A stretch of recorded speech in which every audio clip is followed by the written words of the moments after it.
Hey friends, Catherine here from Research Rockstar, and today we're going to talk again about data. And today I'd like to start by asking you folks a question. At what point during a market research project is the risk of introducing bias the greatest? Do you think it's before data collection, during data collection, or after data collection? Now, here, let's think about this broadly. Data collection could be data collection for a survey-based project or some sort of qualitative research project. So where does the most bias get introduced, whether we're talking about quantitative or qualitative methods? Is it before, during, or after?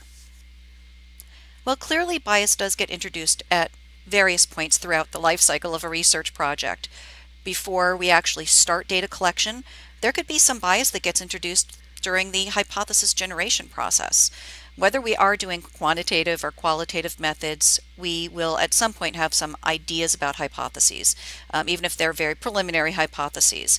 And if we don't have a good set of hypotheses, we know that we could be designing the rest of the project with some inherent bias. Also, what about the sampling plan? This is something that I often see in quantitative research, but certainly can apply to qualitative too. That is where the sampling plan itself introduces bias, sometimes by over sampling or over screening, if you will. So, for example, if to be precise, really about over screening. So, if, for example, I'm about to do a study to do market segmentation analysis, I can really bias my results by having too many screeners or enforcing too many elaborate quota requirements, such that I am now really not representing my target market that I'm trying to do a segmentation of. So the sampling plan can introduce bias by encouraging us basically to have a misrepresentative sample for our project. Of course, during data collection, again, whether it's quantitative or qualitative, there are things that can impact the objectivity of our research. It could have to do with our instrument content. And in market research, an instrument, if we're doing quantitative research, could be, if it's a survey project, the instrument is our questionnaire. If it's qualitative, the instrument could be the discussion guide for focus groups or a discussion guide for in-depth interviews or whatever kind of guide or instrument we're using if we're doing some sort of online qualitative method. Now, it's really interesting to me because I think that a lot of times those of us who are professionals in the market research and customer insight space, when we think about controlling for bias in our work, we focus a lot on instrument design. Is the questions that we're asking, is there something about the way they're worded leading, or are the scales we're using and the labels on those scales, are those in some way introducing bias into the data collection process? But there is certainly a lot more to it than that. During the data collection process itself, just outside of the instrument, of course, there are places during the data collection process where we can introduce bias. And then there's after data collection, the process of actually doing our data analysis, whether it's a quantitative data analysis or a qualitative, and also in our reporting. And I feel that in a lot of cases, this is the stage where we tend to overlook the potential for introducing bias. So that's where I'd like to spend a few minutes today. So again, we know that bias can get introduced either before, during, or after the data collection process. But today, let's talk a little bit about what we do as professional researchers to mitigate the risk of introducing bias during the data analysis process. So I've got my data. Again, it could be quantitative data or qualitative data. It could be structured data or unstructured data. I have to be doing some kind of analysis, right? I'm getting ready to present this data to my clients or my colleagues. I have to have a way of analyzing my data. Is there something going on with the data analysis process where I could be introducing bias? And then when I'm writing up those results, when I'm creating my report, is there anything I'm doing in my reporting that can be introducing bias? So one of the things we have to keep in mind is that even though we are professionals, right, we have been trained and we are trained to be really objective, the reality is a lot of our training about controlling for bias is really about controlling for introducing bias either before or during the data collection process. We don't really get a lot of training on making sure that we are not introducing bias into those after steps. And the reality is that even though we are trained objective market researchers and consumer insight specialists, we are humans, and all humans have biases. Just a few of the biases that can impact that after phase. Positive bias. We have unconscious tendency to see things that we are expecting to find. So on one hand, as a professional researcher, we know that it's really important to have hypotheses because good hypotheses help us to define the scope of the project. Great hypotheses help us to design great instruments, again, whether it's a quantitative or qualitative instrument. So we know that having hypotheses is important, and simply by generating hypotheses, we have a tendency to kind of get married to them a little bit. And so we have to really always be extra vigilant that just because we have hypotheses, and that's a good thing, that we're not overly eager to prove that the hypothesis is correct. So we know as human beings that we have an unconscious tendency to see what we're searching for, and we have to be really careful about that. There's also a sort of flip side to that, which is called inattentional blindness. And inattentional blindness is a very well studied phenomenon throughout the social sciences where we know there's an unconscious tendency to miss things that we are not looking for. So sometimes we can just be completely blind to things. And I'll put in some links in the comments here, but there's a really wonderful YouTube video that illustrates this very well, or you can search on YouTube under inattentional blindness test. There's also something that we often see when people are analyzing and synthesizing their research results and writing their research reports, which is not quite as formally studied a bias, but I can tell you from 30 years of doing this kind of work, I have seen this hundreds of times, and it's what I call happy news bias. And this is the inability to acknowledge that there's some bad news. It can be a really hard thing to go to a colleague or a client, especially one who's just paid you a lot of money to do research, and give them bad news. And so one of the things we have to be careful about is, are we recognizing that there's bad news? And then, of course, there's ways that we can present it in a diplomatic way so that our client or colleague won't shoot the messenger, as they say, but we have to be really objective. And it can be a very hard part of our job as professional researchers to say, hey, I've just done this customer satisfaction work, or I've done this product concept testing study for you, or I've done this ad testing study for you, and I've got some bad news.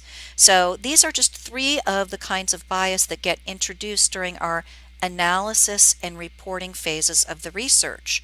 So a good conversation to have with your colleagues can be to simply ask, if we think about the last few projects we've done, do we think that any of these things could have been at play? Let's have a candid conversation as a team. Do we think that this is something that we need to be more vigilant about going forward? And if it is something that you want to really work on and really want to improve, there are some things that can be done. So first of all, there is definitely a skill set around being vigilant about challenging your own assumptions. I've always found that the best market researchers, the best data analysts, are people who are very comfortable challenging their own assumptions.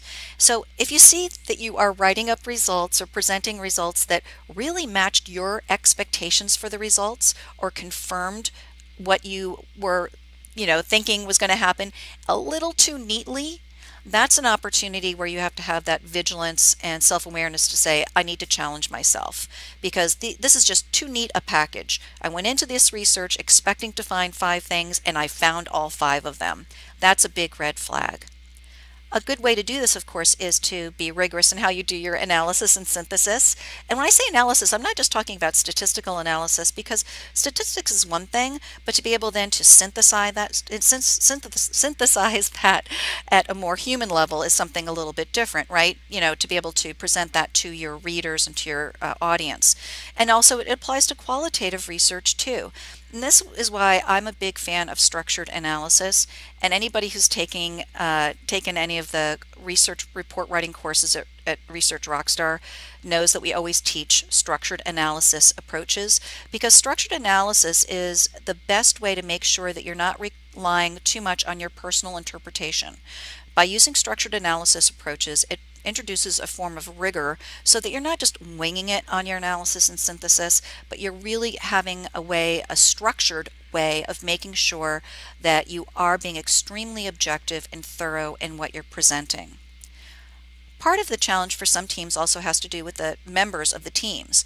And so really think about this. If you have a team that's really strong on one set of methodologies and weak on another set of methods, that can introduce that sort of bias that comes in during the synthesis and reporting phase. So if you've got a team that's really strong on quant, then they may not have some of those observational and interpretive skills that we often see in the people who are highly trained in qualitative methods. Of course, the opposite also applies. If your team is primarily people who are really strong on observational methods and qualitative methods, they may not have the right skills or as strong skills for really doing the synthesis and interpretation objectively of quantitative data. Also, and finally, diversity is important. We know that different people have different interpretations of a data set. Again, whether it's a quantitative data set or qualitative. So being able to have a team where you've got people with different backgrounds, different cultural backgrounds, different educational backgrounds, different genders, different ages, all of these can be really wonderful for making sure that as you're going through the data and doing the interpretation and writing the report, that you've got a group of people who can really see things differently and talk about them. Just make sure that you've created an environment where that's okay. Unfortunately, I've seen a lot of cases where people pay lip service to having differences of opinion, but actually the environment doesn't allow for differences of opinion. You know, that there's a particular way of looking at things within a specific team, and people have different points of view can be perceived as too contrarian or too negative. Now, those things can happen, but just be honest with yourself. Are we having a problem with this analyst because we think they're too negative, or really are we not embracing the fact that they actually have a valuable and just very different interpretation of things? So these are some of the things that we can do to make sure that we are not being biased, because the truth of the matter is that no matter what kind of research methodology or combination of methodologies you use, at the end, you need to make sure that you are interpreting the data and presenting it in a way that is extremely objective. And one of the things that can happen is any of us, as we're going through our data and we're reading our data and synthesizing it, well, even though we may have done a brilliantly objective process before and during the data collection, when we're doing that and looking through all our data, sometimes it's as like somebody's applied a highlighter to the data so that you're only seeing the things you expected to see, or the things that you're hoping to see, or the things you're comfortable seeing. So we don't want that. We don't want that highlighter, right? We want to make sure we're being as objective as possible. I hope everybody found that conversation to be useful. This might be a good conversation to have with a team. And just a couple of quick announcements. I just wanted to share with you that we do have our class on focus group project management coming up. I happen to personally teach this course. It's a 4-week course, meets once a week for 4 weeks in the Research Rockstar virtual classroom. And so that's coming up. And I also would like to share with you a little call for participation. Some of you may know that I've been doing a lot of research over the last year, actually a little over a year, about job title and skill trends for people in the market research and consumer insights professions. And one of the things that's coming up in my research is the impact of organizational changes on skill requirements and job title trends. And by organizational changes, what I'm talking about is in some organizations, we're seeing changes in terms of how previously siloed or discrete functions are being increasingly integrated. So in some organizations, there may have been a market research or an insights department or a CX department, or people doing, quote, big data analysis on customer analytics. And what we're seeing in some organizations is that there are some organizational shifts taking place where now some of these departments are reporting to each other, or otherwise organizational structure changes are happening to better integrate them. So here's my call for participation. If you're part of an insights or customer experience or market research team at a company with at least 500 employees, and your organization is making these kinds of changes or is thinking about them, I'd like to invite you to do a brief phone interview with me about your experiences and about what you're seeing. And this can be anonymous if you prefer. I totally respect that.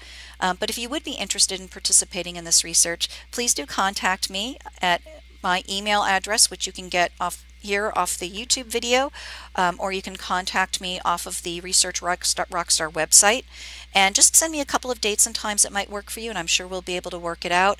I promise you I won't take more than 20 minutes of your time, 30 at the very most, but it's a really important topic, and I'm looking to synthesize some of these results to help our broader profession, our various colleagues, because there are a lot of organizational changes taking place, and it really does have implications for job requirements and skill trends.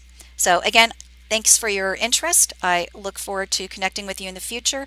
If you have any questions, please post them here. And again, please do follow this conversation on iTunes or here on YouTube. Thanks, everybody, and have a great day.